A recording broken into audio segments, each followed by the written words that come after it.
जय हिंद जय भारत। आज की वीडियो में बात करेंगे किस तरह से आप एक सीआईडी ऑफिसर बन सकते हैं। आज से पहले आपने सीआईडी का नाम सुना तो है, बट उस तरह से नहीं सुना जिस तरह से आपने पता होना चाहिए था। आपने सीआईडी का नाम सुना है सोनी टीवी में। सोनी टीवी में आता है ना सीआईडी, पिछले 25 साल से चल रहा है बेटा। इसमें अभिजीत है, दया दरवाजा तोड़ के आता है, ऐसे ही प्रद्युमन कहता है इसे फांसी दो, वहां पे आपने सुना है। उससे हमारा काम नहीं चलना।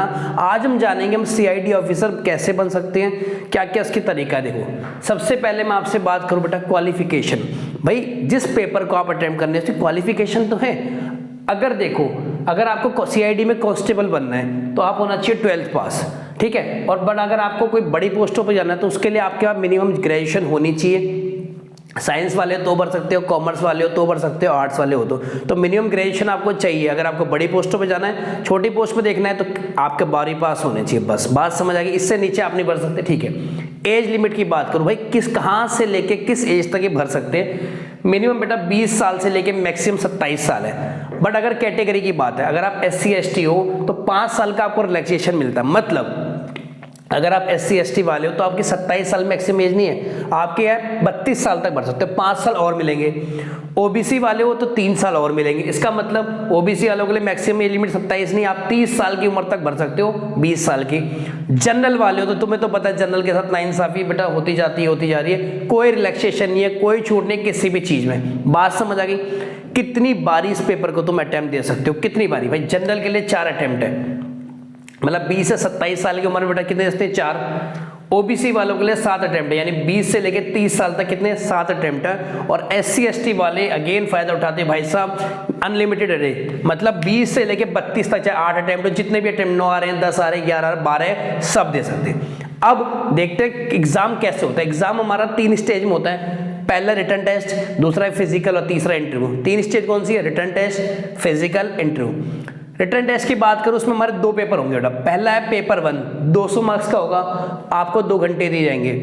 इसमें क्या क्या आएगा, general awareness, general intelligence, general quantity aptitude, English comprehension. और सारे मेरे कितने मार्क्स के आएंगे, 50 50 50 50। बात समझ आई। अब आपको पता तो होना चाहिए कि यार जनरल अवेयरनेस में आता क्या। देखो बेटा, जनरल अवेयरनेस में आते कि आजकल क्या हो रहा है। करंट अफेयर आएगा, स्पोर्ट्स पे आ सकता है कि कौन सा टेनिस चैंपियनशिप जीती, कहाँ पे ओलंपिक्स हो रहे हैं, कहाँ पे आपका क्या हो रहा है। पुरस्कार अवार्ड्स पे आ सकते हैं, किसने कौन सी बुक लिखी, जितनी भी करंट की बातें हैं, जितनी भी बातें सारी किस में आएंगी, हमारी जनरल अवेयरनेस में। बात समझिए कि कॉर्बेट नेशनल पार्क का है, नेशनल वाइल्ड लाइफ सेंचुरी का, सारी आएंगी जनरल इंटेलिजेंस बेटा वही होता है रीजनिंग, जिसे आप कहते हैं। आता है कोडिंग डिकोडिंग आती है, पजल्स आते हैं, सीक्वेंस सीरीज आती है, डाइस वाले क्वेश्चन आते हैं, मिसिंग नंबर आते हैं, ब्लड रिलेशन वाले आते हैं, क्लॉक वाले आते हैं, कैलेंडर वाले आते हैं। किसमें आएंगे, हमारे जनरल इंटेलिजेंस में। क्वांटिटेटिव एप्टीट्यूड बेटा मैथ आती है, वो वाली मैथ नहीं आती, स्कूल लेवल वाली आती। कौन से topic, time and work, pipe and system, profit and loss, ratio, compound interest, simple interest, percentage, trigonometry, algebra, geometry, ऐसे सारे टॉपिक आएंगे। इंग्लिश बेटा 50 मार्क्स की आएगी। उसमें क्या आएगा, active passive, direct indirect, narration आता है बेटा जिसे आप डायरेक्ट इनडायरेक्ट ही कहते हो, जंबल वर्ड आता है, स्पेलिंग सही करनी आती है, वन वर्ड सब्स्टिट्यूशन आते हैं, एडीएम फ्रेजें आती है, वो कैब आती है, सारे आएंगे, ठीक है। फिर हो गया पेपर 1। फिर पेपर 2 होता है 400 मार्क्स का। इसका टाइम लिमिट होता है 4 घंटे में करना है। इसमें 2 पेपर होंगे, एक न्यूमेरिकल एबिलिटी का और एक इंग्लिश का। बात समझ आ गई। 200 मार्क्स के 2 पेपर होंगे इसमें भी, पेपर 2 में। फिर जब आप ये क्लियर कर लेते हो तो फिर आपका इंटरव्यू होता है हमारा 100 मार्क्स का। बात समझ आ रही नहीं आ रही।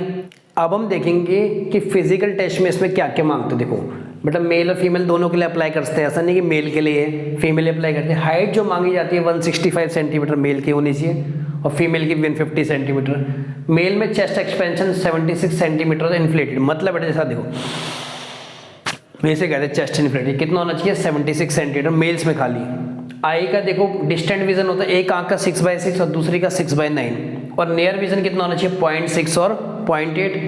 कौन कौन सी संस्थाएं हैं जो इस पेपर को कंडक्ट कराती है। पहला है बेटा SSC जिसे आप कहते हैं स्टाफ सिलेक्शन कमीशन, दूसरा UPSC जिसे आप कहते हैं यूनियन पब्लिक सर्विस कमीशन, और तीसरा डायरेक्ट। एक एक करके समझते हैं। बट आप SSC CGL का पेपर भरो अगर ग्रेजुएट लेवल पे जाना है तो वहां से आप लग सकते हो, उसमें CID में जा सकते हो।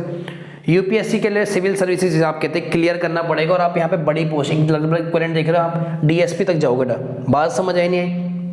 डायरेक्ट में क्या होता है, अगर आप पुलिस फोर्स में हो, किसी भी पुलिस फोर्स में किसी भी पोस्ट पे, तो आप इंटर एग्जाम के लिए क्लियर करो और उसके बाद डायरेक्टली सीआईडी के लिए अप्लाई करो। मतलब इस बात समझ आ गई नहीं आ गई? ठीक है। कौन कौन सी रैंक है बेटा? देखो सबसे बड़ी, सबसे स्टार्टिंग, सबसे नीचे रैंक चलते हैं कांस्टेबल, उससे ऊपर सब इंस्पेक्टर, उसके ऊपर इंस्पेक्टर ऑफ पुलिस, फिर DSP deputy superintendent of police, SP superintendent of police, फिर DIG deputy inspector general of police, फिर IG inspector general of police, और सबसे ऊपर है additional director general of police.